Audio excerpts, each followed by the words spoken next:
मैं 10 नहीं 100 बार कहूंगा वे कहीं गुजरिए भूमि।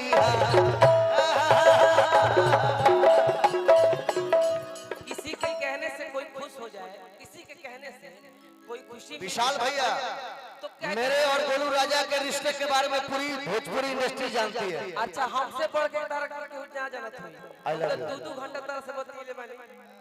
आप तो बड़े भाई मैं देखिए I respect you always respect you. लेकिन ते तो सत भतरी हई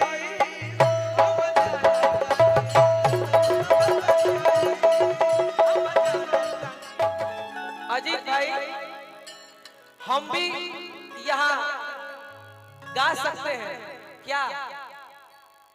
एक ही बजती भूमिहा गा सकते हैं। एक ही बजती भूमिहा धूर का बार दी विक्की जी के चेहरा पे कितना बढ़िया स्माइल आ गई। वाह क्लोजअप ले लेवे के बाद माने एक ही बजती भूमिहा धूर का बार दी असीना तानी रहे सोझा खार अब हंस का बार दी अरे जियो केहू नहीं टिकल बाटे केहू नहीं टिकी हो ई रियल बात है ना। तनी तनी एकरे के ले लो आ एक ही बचती भूमि धूर का बार दी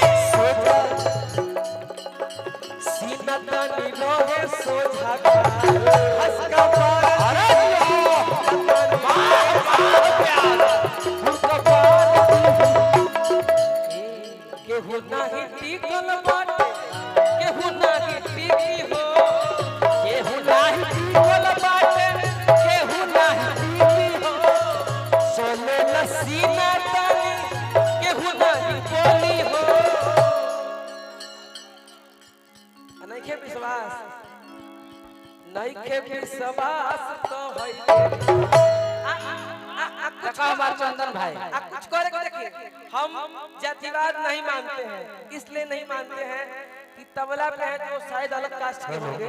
अजीत जी एक सेकंड हमारी बात पूरा कर ले वो बोलो। तबला पे है वो अलग कास्ट हो सकते हैं, अंदीप बाबा अलग कास्ट हो सकते हैं, अजीत जी अलग कास्ट है, हम अलग कास्ट है, चंदन यादव अलग कास्ट है। हम ऐसे कह सकत नहीं हो कि एक ही बजती ना हम ही कह नहीं सकत, हम ही बतिए बोलने विशाल भैया हम बतिए बोलने विशाल भैया आई लव यू। मैंने मैंने पता है क्या गाया है कि रघुकुल तरल प्रभु राम बन के अतरल जजुकुलवा घन श्याम बन आपा भन कुलवा तरल परशुराम बन के। ये भाव होना चाहिए। ये पूजे के पूजबत प्यास करते नीलकंठ कि जोतिए बा एगो भूमिहार धूर का बहार दी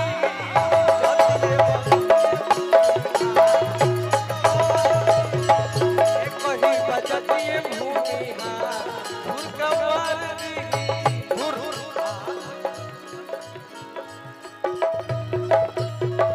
अपना मुंह से कहो हम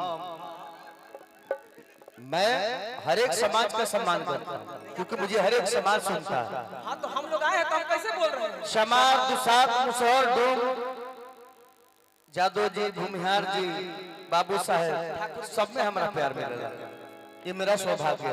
प्रेम से बोली ठाकुर जी महाराज कहीं बजती भूमिहार क्या लाइन था? केहू कतनो बड़ कलाकार हो जाए अब भिखारी ठाकुर से बड़ केहू ना हो। ये बात क्या बात? भोजपुरी के शेक्सपियर उसे कहते हैं जो एक अलग पहचान है, लेकिन हम लोग जातिवाद नहीं है। बोल अब तारा मुंह से बोले के बाद एक ही बजती है भूमि भगवान दी, एक ही बजती है भगवान दी।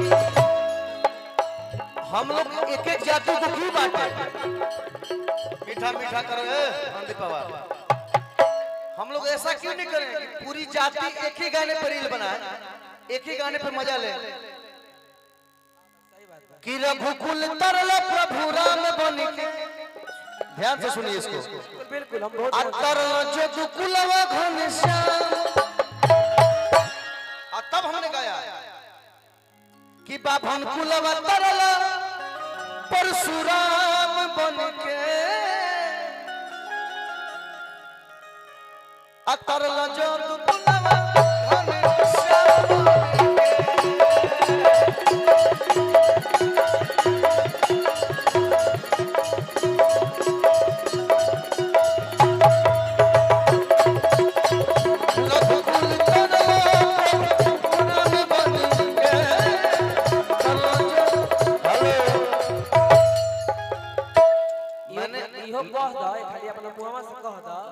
एक ही बजती है भूमि।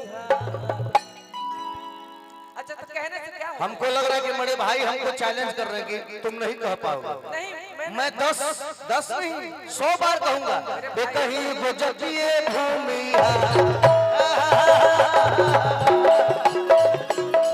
किसी के कहने से कोई खुश हो जाए, किसी के कहने से कोई खुशी। विशाल भैया तो मेरे और गोलू राजा के रिश्ते के बारे में पूरी भोजपुरी इंडस्ट्री जानती है। अच्छा हमसे बढ़ के डायरेक्टर के ना जानत हुई, 2 घंटा तरह से बतिले बानी। आप तो बड़े भाई, मैं देखिए I respect you, always respect you. लेकिन ते तो सत भतरी हई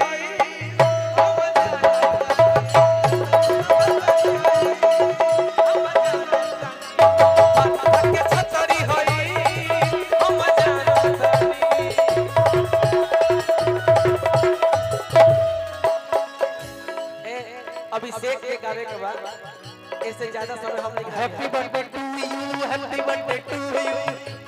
और आज बर्थडे है इनका, हम 12 बज गई बा। अच्छा बार बार दिन ये आए, बार बार दिल ये गाए, बार बार दिन ये आए, बार बार दिल ये गाए, तुझे हजारों साल ये मेरी है आरज़ू।